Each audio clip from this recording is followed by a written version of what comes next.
জমিগুলো চলে যাওয়ার পর আমার ঘর মানে যেটা আশ্রয় কেন্দ্র সেটা চলে গেছে ভাই। যাওয়ার পর আমি নতুন করে ওখানে আশ্রয় কেন্দ্র তুলছি। ওখানে নিয়ে যাওয়ার পর ভাই আমার গরু তো থোয়ার জায়গা নেই। এই বৃষ্টি সাগরের কারণে আমার গরু 3টা গরু মারা গেছে ভাই।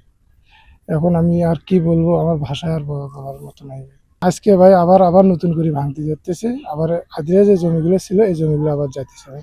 পানি উন্নয়ন বোর্ড যে আসবে তাও আসতেছে না।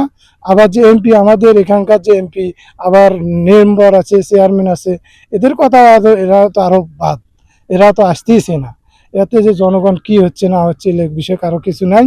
আমি চাচ্ছি যে যদি সরকার বা এখন যদি যে কোনো অনুদান যদি দেওয়া যায়, পানি উন্নয়ন বোর্ড যদি করতে পারে, তাহলে এই জমিগুলো রক্ষা পাবে, তাছাড়া রক্ষা পাবে না। বললে অন্যখানে গেলাম, কিন্তু গৌপান্তি পশুগুলো তো ছাগল, গরু, ভেড়া এগুলো কোথায় যাবো? যার কোনো আশ্রয় নাই, কোথায় নিয়ে যাবো? এই নদী ভাঙবে লাগছে, মানুষের আলু ক্ষেত, আমাদের ক্ষেত দেখছেন, এখানে কত বাড়ি ঘর দুয়ার এগুলা আছে, নদী ভাঙ্গিয়ে সব বিচ্ছিন্ন হয়ে যাচ্ছে।